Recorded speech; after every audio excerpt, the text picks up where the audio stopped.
When Solomon's temple in Jerusalem was destroyed, the Jews were exiled, dispersed in all directions. We never forgot what was written in the Torah. We kept on praying to return. We have no written history, but our forefathers say we came to Ethiopia through Egypt and the Sudan to the Gandhar region. We were born a Jew and we will be forever Jew. And so today I am not trying to find where is my origin. The point is, we came to Ethiopia and our forefathers fought to remain Jewish, and they passed down their tradition to us.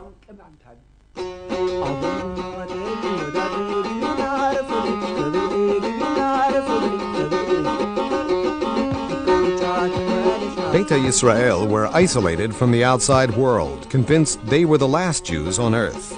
While the Jews of medieval Europe were persecuted and herded into ghettos, Beta Yisrael enjoyed independence with their own rulers and army.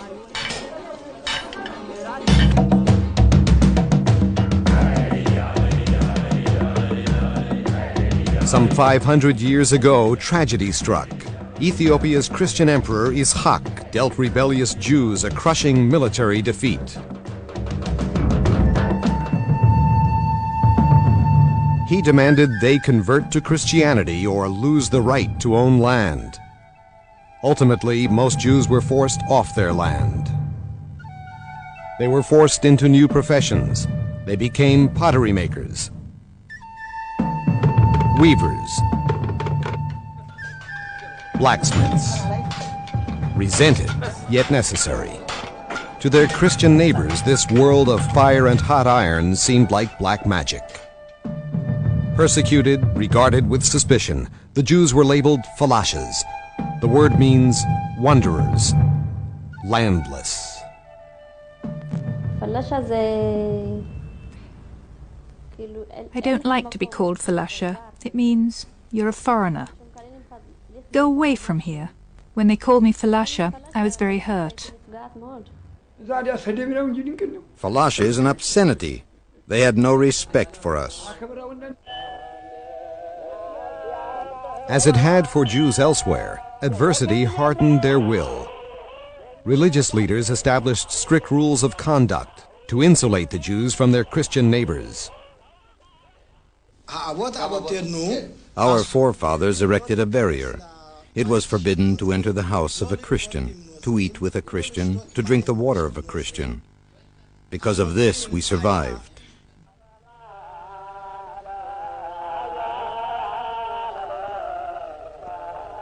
The Torah, handwritten on goatskin in the ancient Gez tongue and known as the Orit, was at the heart of Ethiopian Jewish life.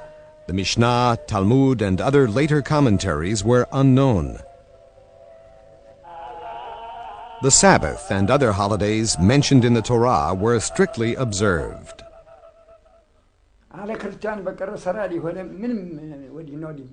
On Friday we bathed. On Saturday we prayed in the synagogue. We all wore clean white clothes. On Shabbat in Ethiopia, no one cooked or lit fires. It was a day of rest. We went according to the Torah. What was written in the Torah was what we did. For that reason, the Passover Seder and holidays like Lag BaOmer, Hanukkah, and Purim that came into being after the destruction of the Second Temple were foreign.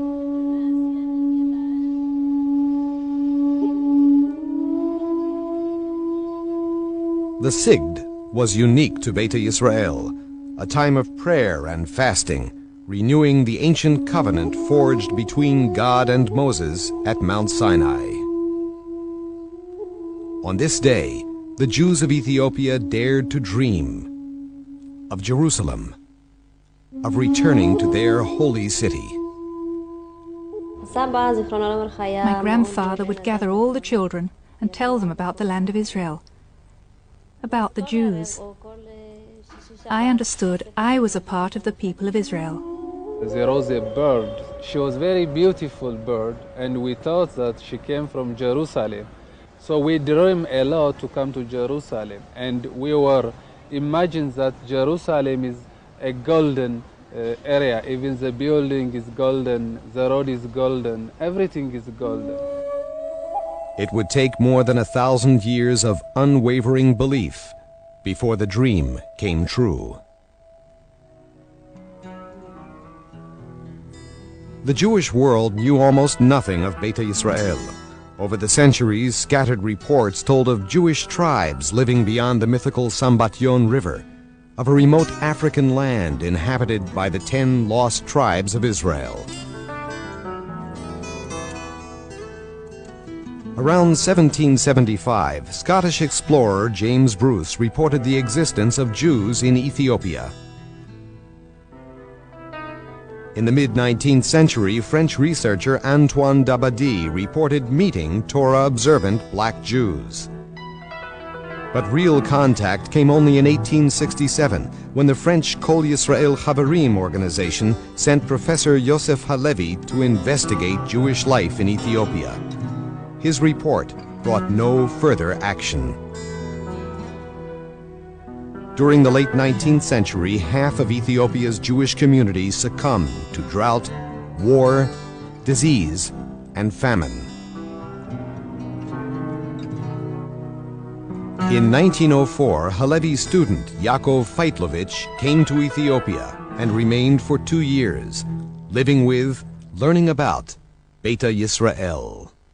When Dr. Feitlovich came to Ethiopia, my father told me he was not recognized by our Kesim. He was not allowed to enter even to synagogue because he was white.